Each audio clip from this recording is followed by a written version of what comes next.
page débat, le débat sur cette équipe de France, dont 45 médailles. Il y en a une nouvelle qui est tombée tout à l'heure, on l'a dit, Angèle Hugues en canoë, on a dépassé déjà le record de Pékin. On est tout près du record en nombre de médailles d'or de celui d'Atlanta, où on avait engrangé 15 médailles d'or. Aujourd'hui, on en est à 12 titres en seulement 9 jours. Alors, qu'est-ce qui peut expliquer un tel succès? Est-ce le fait de jouer à domicile? Les Français sont-ils en surperformance? Est-ce que c'est le résultat très certainement aussi de la préparation olympique? Est-ce que c'est aussi l'absence des athlètes russes qui fait que il manque au tableau des médailles ces athlètes russes qui étaient réputés? Je voulais avoir un petit tour de table. Qui veut commencer? Robert Leroux, est-ce que vous voulez prendre la parole en premier sur cette analyse? Oui, pourquoi pas. Moi, je pense que c'est bien résumé, Christine, et c'est un peu tout ça.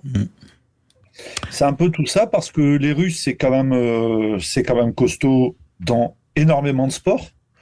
Ça ramène de la breloque dans beaucoup de sports, et j'en parle encore mieux en escrime. Quand les Russes sont pas là, c'est plus simple, même s'il y a d'autres nations. Je pense aussi qu'il y a une grosse prépa et un gros travail de fond qui a été fait par les gars de la haute performance qui ont accompagné les athlètes, les fédés. Tout n'est pas les entraîneurs. Les entraîneurs évidemment, bien sûr, tout l'encadrement et au-delà des encadrements fédéraux. Oui. C'est important. Et puis je pense que il faut toujours allumer la mèche.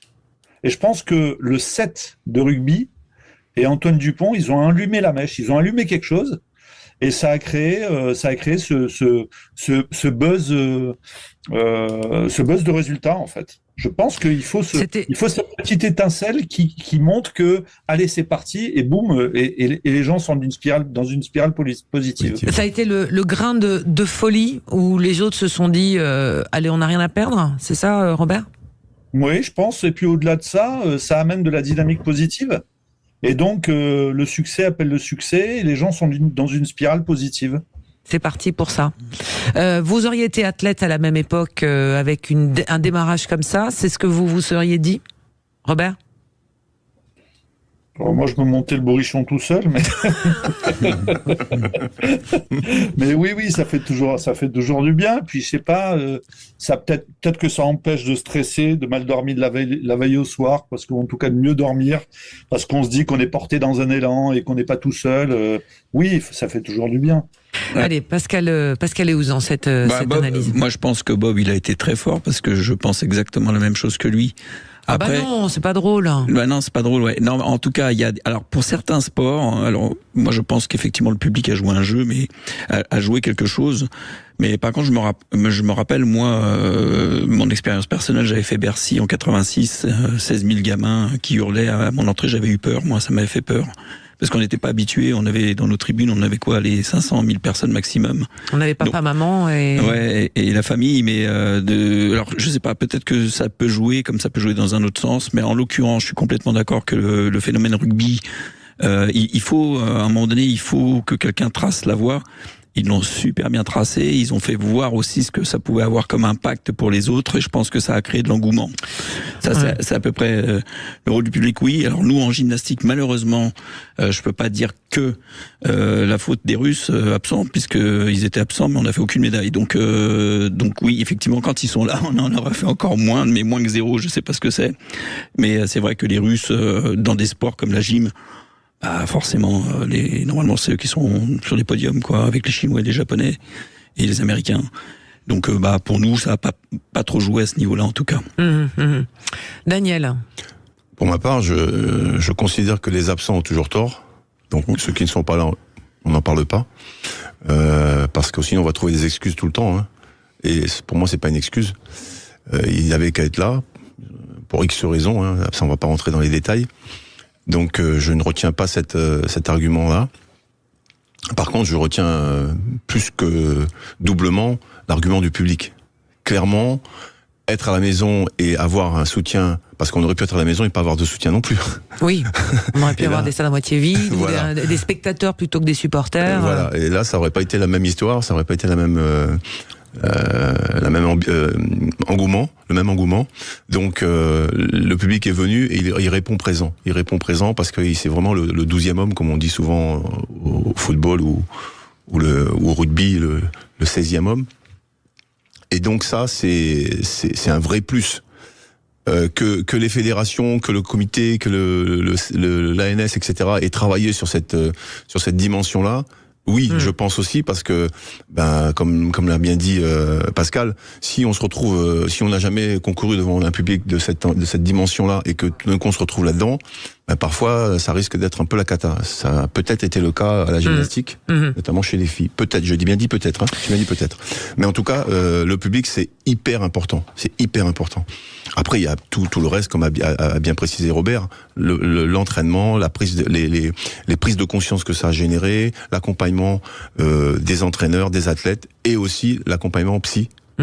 Toute la partie de psychologie qui a été mise en place. Allez, on va s'arrêter un court instant, on va faire une petite pause. Et mes chers Brévois, je vais vous demander de vous mouiller un tout petit peu juste après la pause, à me dire exactement combien vous voyez de médailles à la fin de ces JO. Vous avez une petite minute pour réfléchir et me donner un chiffre. Ouh là là, et Robert, il se demande s'il va trouver. Allez, on fait un petit prono des médailles en fin de semaine pour les Français. À tout de suite. Vraie Voix Sud Radio, 17h, 19h, Christine Bouillot. Allez, mes chers Brévois, dernière ligne droite de cette première heure avec Pascal Héouzan, quadruple champion du monde de tumbling, président du collectif des championnes et champions français, autrement dit le président de Daniel Sangouma, médaillé de bronze aux Jeux Olympiques de Séoul, et président également de Robert Leroux, qui est médaillé de bronze en épée par équipe au JO d'Atlanta.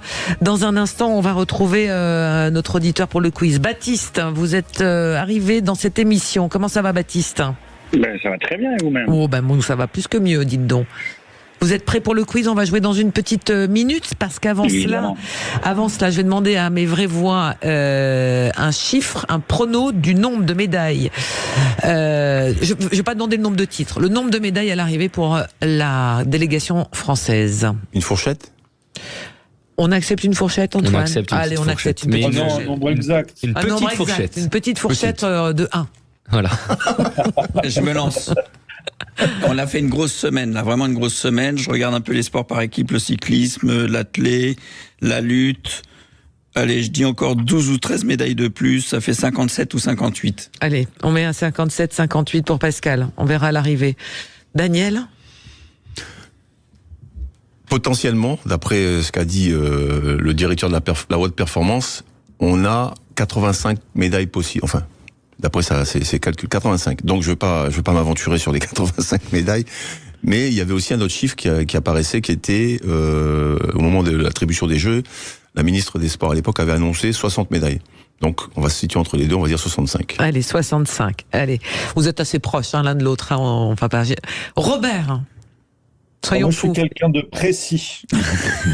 65, il va c'est tout précis. nous donner. L'escrime, on est précis. 61. Oui, mais Daniel, t'es parti de 75, t'as essayé de nous embrouiller avec des trucs. Voilà.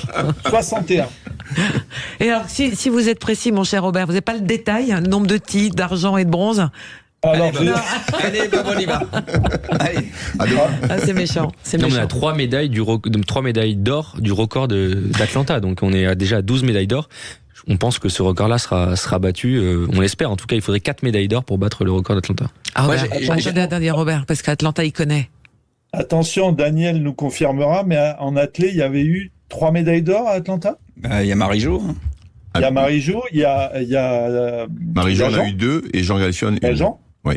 Ouais, t'as 3 médailles d'or. Oui. Ça va être difficile de les qu'on faire n'est à pas de Paris. cette année. Je veux pas porter la poisse, mais ça va être compliqué. On en... Un peu. 3 médailles d'or, hein. Après des médailles, j'espère qu'on en obtiendra, mais... On va voir ça. Pascal. Et moi, c'est juste une réflexion que je me fais, parce que ce week-end, forcément, on regarde le tableau tous les jours. Et je trouve dingue que on était à une médaille d'or des Américains, je crois, où ils en avaient 63, nous, je sais pas quoi. En fait, j'aimerais bien qu'ils nous disent combien vaut la médaille d'or, parce que quand vous en avez 25 en argent pour nous, 15 en bronze ou l'inverse, et qu'on est largement devant en nombre de médailles, et on se retrouve derrière Alors, des trucs où... C'est les médailles d'or qui comptent dans le classement. Elles valent combien? 10 médailles d'argent Non, c'est un classement de 1 à 10. C'est pour ça que la ville de Toulouse se situe devant l'Allemagne aujourd'hui. Grâce à Léon Marchand, un certain Antoine Dupont, peut-être les médailles en boxe, etc. On a un palmarès déjà... corsé. Les Toulousains, en tous les cas. Voilà. Et ça vaut vachement une médaille d'or par rapport à une médaille d'argent ou une médaille de bronze. Bah ça vaut tout. C'est ça qu'il y a pas de plus ou moins. Ça vaut plus que. Si vous avez que les médailles d'or et 0 ailleurs, vous pouvez être très haut dans le Tu classement. peux avoir Voilà. 100 médailles d'argent et 0 médaille d'or, tu seras très très loin dans le classement. Ah, mais c'est pas normal, c'est pas logique ça. On va y c'est revenir dans un Logique instant. ou pas, Vous- c'est comme ça. C'est comme Bon. ça. La Jamaïque, elle prend 15 médailles et est mise devant la France. C'est pas logique. Il va faire la révolution, Pascal.